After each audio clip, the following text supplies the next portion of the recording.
ഇത് നമുക്ക് കണ്ണ് കൺസീൽ ചെയ്യാനുള്ള ഒരു ട്രിക്ക് ചെയ്ത് നോക്കിയാണ്. ആദ്യം ഓറഞ്ച് കറക്റ്റർ നമ്മുടെ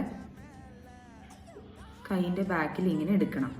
ഏതാണോ കൺസീലറിൻ്റെ ഷെയ്ഡ് അത് ഇതിൻ്റെ സൈഡിൽ ഇങ്ങനെ പ്ലേസ് ചെയ്യണം. ഇത് രണ്ടും കൂടെ നല്ലോണം ബ്ലെൻഡ് ചെയ്യണം. ഇതിങ്ങനെ കണ്ണിൻ്റെ താഴെ ഇങ്ങനെ പ്ലേസ് ചെയ്ത് കൊടുക്കുക. ഓൾസോ കണ്ണിൻ്റെ മീതെ പ്ലേസ് ചെയ്യുക. മേക്കപ്പ് ബ്ലെൻഡർ വെച്ച് ഇതൊന്ന് ഡാബ് ചെയ്ത് കൺസീൽ ചെയ്യും. കണ്ടോ, പെട്ടെന്ന് കൺസീലാവും ആൻഡ് നമുക്കൊരു കേക്കി എഫക്റ്റ് തരില്ല. എന്നിട്ട് ഇതുപോലെ കോമ്പാക്റ്റോ ലൂസ് പൗഡറോ നിങ്ങൾക്ക് എന്താ കൺവീനിയൻ്റ് എന്ന് വെച്ചാൽ അത് വെച്ചൊന്ന് സെറ്റ് ചെയ്ത് കൊടുത്താൽ കുറച്ചൊരു ബ്രൈറ്റ്നെസ് കിട്ടുകയും ചെയ്യും. നമ്മൾ ഭയങ്കരമായിട്ട് മേക്കപ്പ് ഒരു ഫീലും ഉണ്ടാവില്ല. So that's A trick. നിങ്ങളൊന്ന് ട്രൈ ചെയ്ത് നോക്കൂ. എനിക്ക് ഭയങ്കര യൂസ്ഫുൾ ആയിട്ട് തോന്നി. നിങ്ങൾക്ക് യൂസ്ഫുൾ ആണെങ്കിൽ കമൻറ്റ് ചെയ്യൂ കേട്ടോ.